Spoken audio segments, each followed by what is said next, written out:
আজ আমি আপনাদেরকে কাঁচা আমের ঝুরি আচার বানিয়ে দেখাবো। তার জন্য এখানে আমি নিয়েছি কাঁচা আম। আমগুলোকে এবার ভালো করে খোসা ছাড়িয়ে নেব।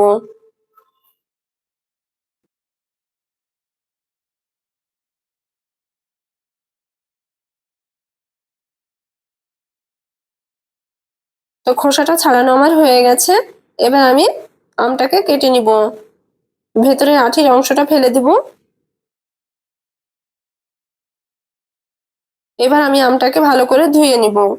ধোয়া হয়ে গেছে। এবার আমি আমটাকে এরকম ভাবে কেটে নিব। একদম পাতলা পাতলা করে কুচি কুচি করে কেটে নিতে হবে। এইরকম ভাবে এভাবে করে আমি সব আমগুলো কেটে নেব।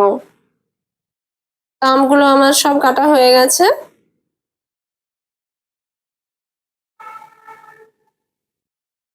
এবার এখানে আমি দিয়ে দিব গুড়। আপনারা চাইলে এখানে গুড়ের বদল চিনিও দিয়ে দিতে পারেন।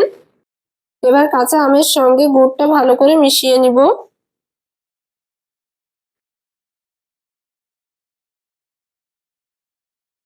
তো এটা আমার ভালো করে মেশানো হয়ে গেছে, এই দেখুন।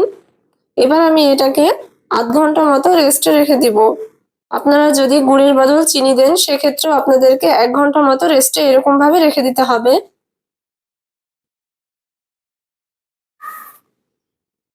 তো আমটা থেকে দেখুন কতটা পানি বেরিয়ে এসেছে।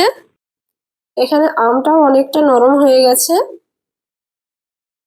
এখানে আমি কোনো রকম পানি দিইনি। কাঁচা আম আর গুড় থেকে পানিটা বেরিয়ে এসেছে। এবার আমি ঝুরি আচারটা বানিয়ে নিব। এবার আমি যে কড়াতে আচারটা বানাবো সেই কড়াতে আমটা ঢেলে দিলাম।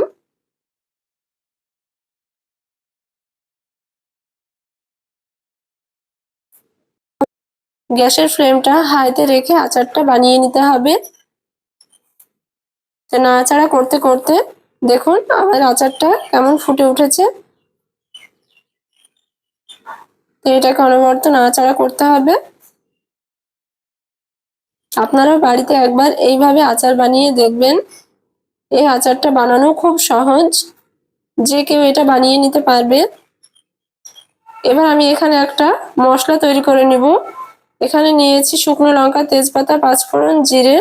এটা আমি ভেজে গুঁড়ো করে নিব।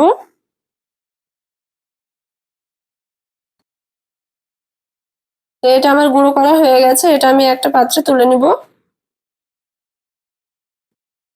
এখানে এবার আমি দিয়ে দিব এলাচ গুঁড়ো আর দিয়ে দিব ভাজা মশলার গুঁড়োটা।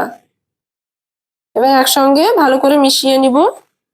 এই ঝোলঝোল অবস্থাতে আমি এটা নামিয়ে নিব, কারণ এটা ঠান্ডা হয়ে যাওয়ার পর আর একটু গাঢ় হয়ে যাবে।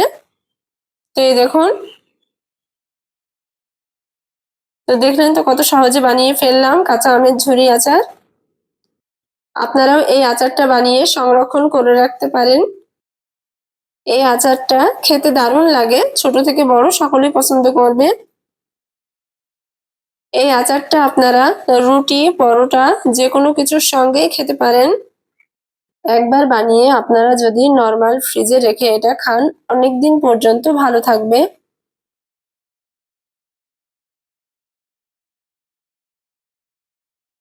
তো দেখুন আচারটা কতটা লোভনীয় লাগছে।